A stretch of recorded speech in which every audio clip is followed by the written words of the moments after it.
اور مجھے اس بات پہ فخر ہے، خوشی ہے کہ میں جس آدمی کے ساتھ کھڑا ہوں جس کا نام عمران خان ہے، اس نے حکومت قربان کی ہے لیکن اس نے غلامی قبول نہیں کی۔ عمران خان کا گناہ یہ ہے کہ اس نے وزیر اعظم پاکستان ہوتے ہوئے ختم نبوت کی بات کی، اسلامک امہ کی بات کی، مدینہ کی ریاست کی بات کی۔ عمران خان کا گناہ یہ ہے کہ اس نے سامراج کے سامنے کھڑے ہو کے یہ بات کی کہ ایبسولوٹلی ناٹ۔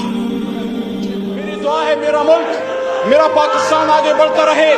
میری دعا ہے کہ ملک کو پاکستان کو مضبوط کرتے رہے، لیکن انشاءاللہ میرا اللہ کہتا ہے وَقُلْ جَاءَ الْحَقُّ وَزَهَقَ الْبَاطِلُ إِنَّ الْبَاطِلَ كَانَ زَهُوقًا، اور کہہ دیجئے میرے حبیب کہ جب حق آتا ہے تو باطل مٹتا ہے، اور باطل تو ہے ہی مٹنے کے لیے۔ جلد عمران خان صاحب انشاءاللہ عوام کی طاقت سے ایک بار پھر اسی کرسی پہ براجمان ہوگا، 2/2 اکثریت سے ہوگا، اور انشاءاللہ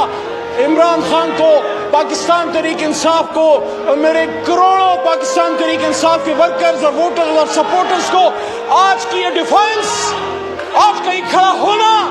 اور آپ کا آج کی ریزسٹنس مبارک ہو۔ چلتے ہیں دبے پاؤں کہ کوئی جاگ نہ جائے، غلامی کے اسیروں کی یہی خاص ادا ہے۔ ہوتی نہیں جو قوم حق بات میں یکجا، اس قوم کا حاکم ہی فقط اس کی سزا ہے۔